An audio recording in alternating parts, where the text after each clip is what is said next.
Be crumbled, says the poet Rumi, so wildflowers will come up where you are. You have been stony for too many years. Try something different. Surrender.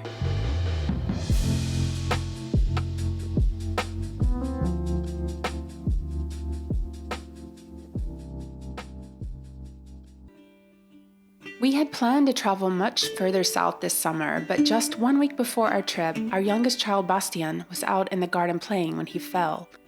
The fall looked so harmless and normal, and yet I knew that something was wrong by the sound of his cry.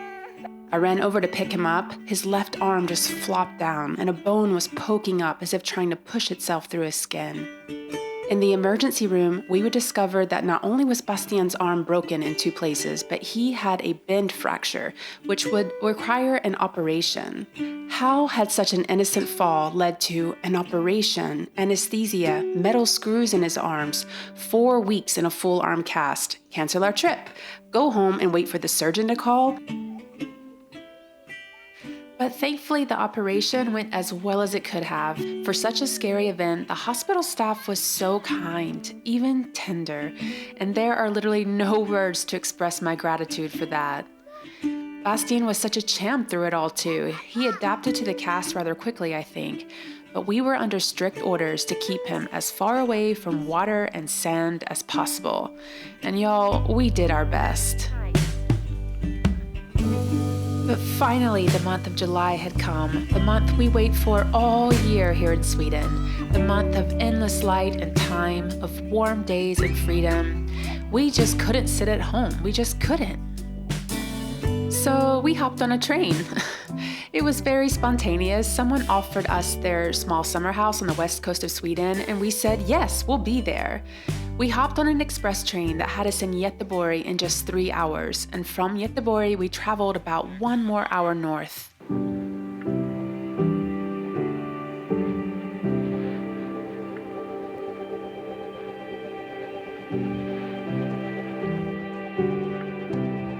We've been wanting to explore the west coast of Sweden for many years.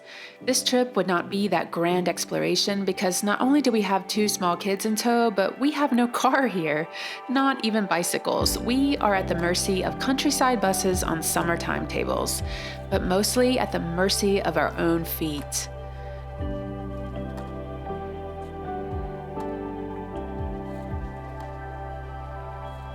This way of traveling has its perks though. It's open and flexible. It has its limitations, of course, which oftentimes allowed us to create experiences that we could not have had otherwise. And yes, it's slow, but sometimes it's not about seeing more, right? It's about seeing better, seeing clearer and closer.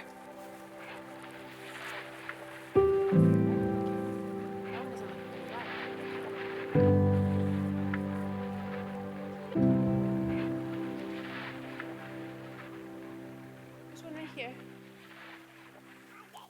Oh, I just saw it. Oh, it's not very good. It's not ripe yet. Bye. More berries.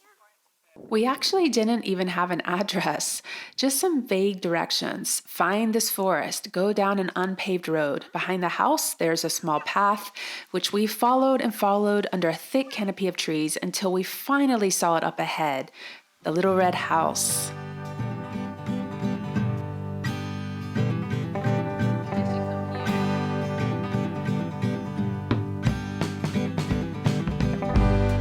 This place could not have been any more perfect for us. 45 square meters total. We slept together up in this tiny loft space and took our showers outside and did our business there in that little red hut. For cooking and drinking water, we pumped it out of a 5-liter container, which was a complete mind shift, of course. It was such a lovely place to come home to, a peaceful home to wake up in every morning.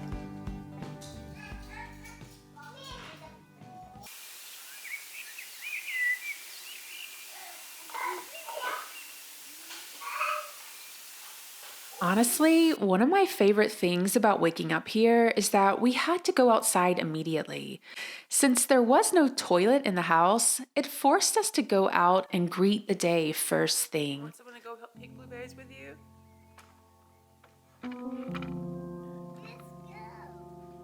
Once we had done our business and had gotten some clothes on, the next thing we always did was walk up the little hill behind the house and pick some wild blueberries for breakfast.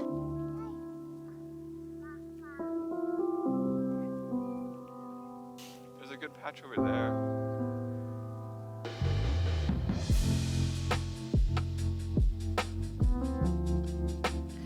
Picking berries from the forest is the quintessential summer experience for us. The kids have been longing and talking about this since the winter, really, and the berries weren't ready when we left the East Coast, so this was our first week of the year for berry picking. Other than the insane health benefits of wild berries, and they are far superior nutritionally to their cultivated counterparts, the act of foraging is so calming and cerebral.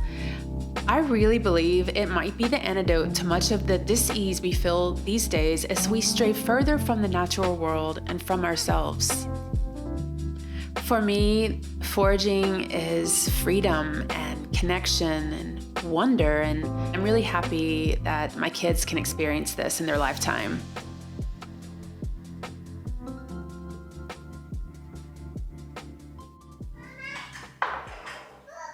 We always had breakfast at home, and usually we would pack up some food to take with us for lunch, and then we would always come back for dinner, even if it was quite late at night. These were like the bookends of our otherwise very impromptu days. Because we came to this area on such short notice, we didn't really have any plans. But we were really keen on going to the coast and just experiencing it. And what we found was that we loved it. It was so different than what we knew back on the East Coast.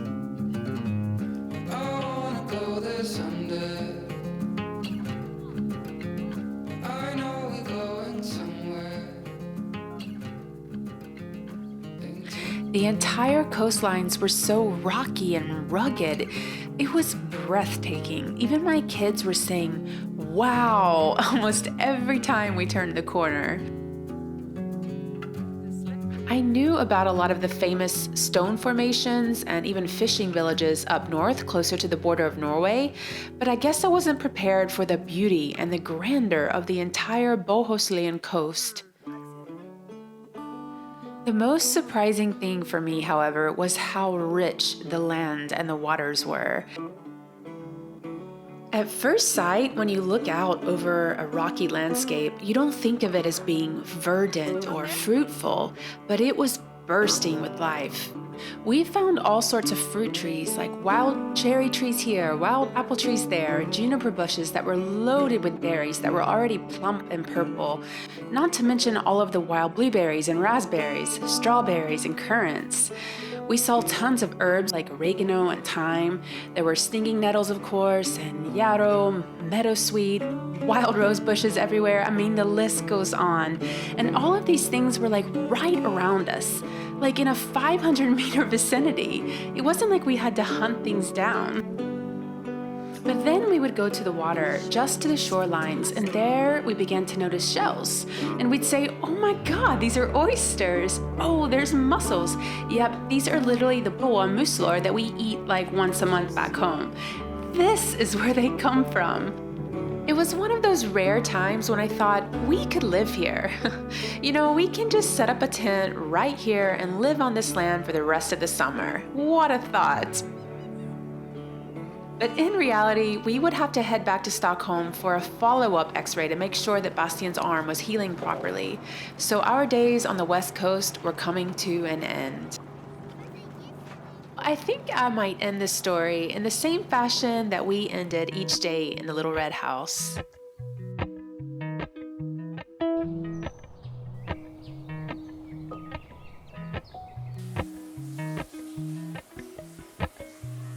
Appalachian sunrise meets my skin.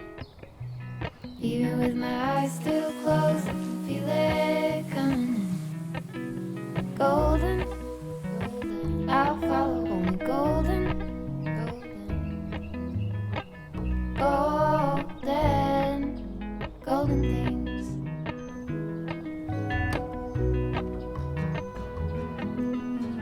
An outdoor shower. There was no better way to end each day. Moral high fives. Out of unforeseen circumstances, an opportunity arose, which allowed us to land here for a bit. I believe this was far better than anything we had planned. Day by day, year by year, I'm reminded how important it is to just surrender, to trust life.